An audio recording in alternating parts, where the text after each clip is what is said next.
My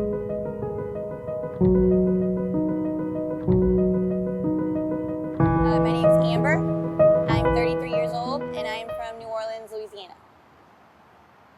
My name's Vincent LaForgia, but I go by Irish. I'm from New York originally, but I've been coming to New Orleans for like about 10 years now. Usually we come in the winter time because like I travel throughout the country like year round. I've been traveling since I was like 13, and I'm 35 now. So we usually come down here for the winter because it's nice and cool. You know, it's like nice out. No snow. We don't like snow. And it was really small, and my mom, she wanted to be here. It was a bigger city, so more opportunities for work and stuff. So we came here. She got a job, and we were doing okay. And like I said, she was diagnosed with cancer, and she was diagnosed in March, and she passed away in May. And so I really didn't know what to do after that. And I had a friend who, she lived on the streets. She had been doing it for years. And she's like, well, come and, stay with me, and I'll help you any way I can. So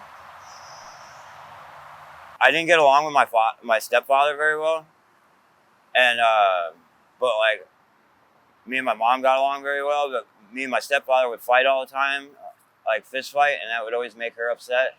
So I decided to leave because I wanted to see what else in our country. and I had managed to stay away from all of that.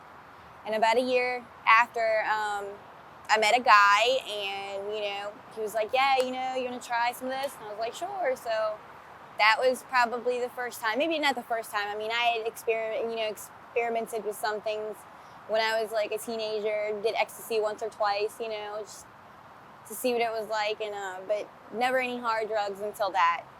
And then after that, it was just like an everyday thing.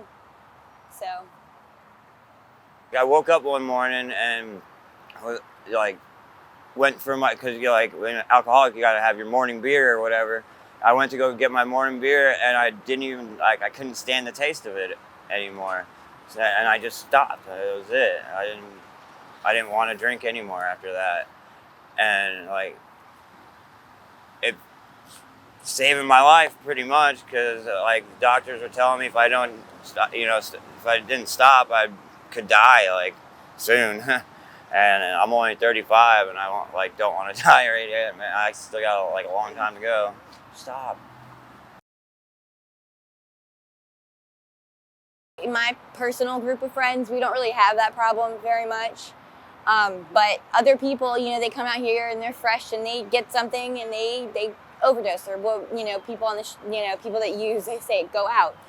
So there's a needle exchange in New Orleans, and they give out Narcan, which is the drug that you give someone when they overdose, and it'll bring them out of it.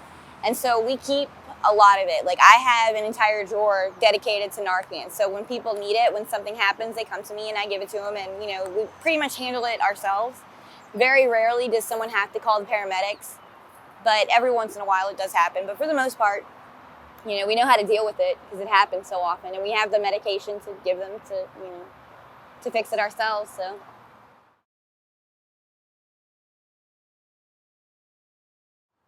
I'm really fucked up in the head. Like I'm sick. I got bipolar or whatever.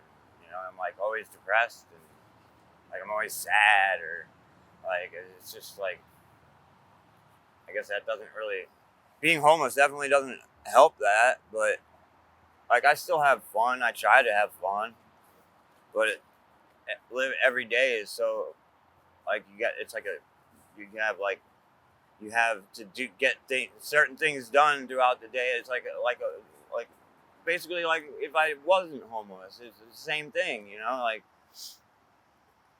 it's just a different way of life, and it's just I think it's a lot harder.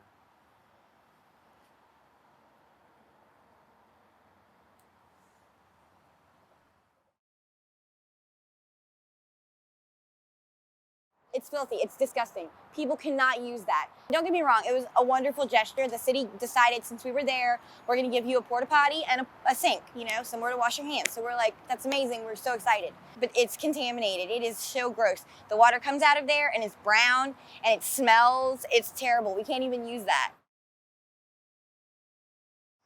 I'm actually, like, I'm probably one of the luckier ones. Like, I'm closer to the end of, you know, my stretch as being homeless.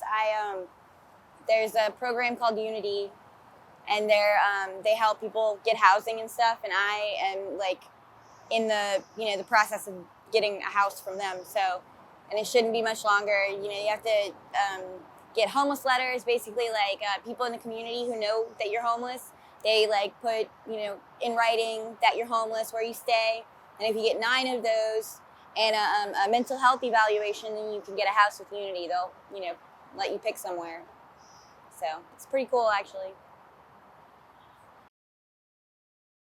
Especially right now, they're trying to get us out from under the bridge. They don't want us under the bridge anymore. But it's the only place that we have to go. Like, the funeral home across the street hates us. The people at that club I was talking about, they hate us. And they just want us gone. And it's like, well, where the hell do you want us to go? Like, there's no place for us to go. This is, like, our only safe haven. And it's not even really that safe, because we're literally under the I-10. And then we have one of the major streets, Claiborne. We're literally surrounded by carbon monoxide 24/7. Like, I constantly am wiping black stuff off my arms and stuff. And it's just carbon monoxide from the cars. And it's awful, and that's just, like, slowly killing us, you know. And everybody's like, I don't know, they just don't want us here, but there's nowhere else for us to go.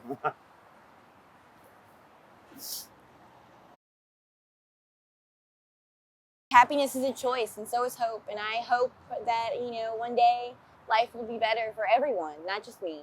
But, you know, that things will change in the world. So you never know. You gotta have hope.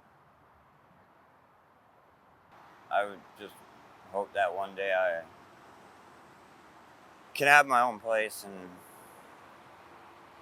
put my mark on society as, like, somebody that helped.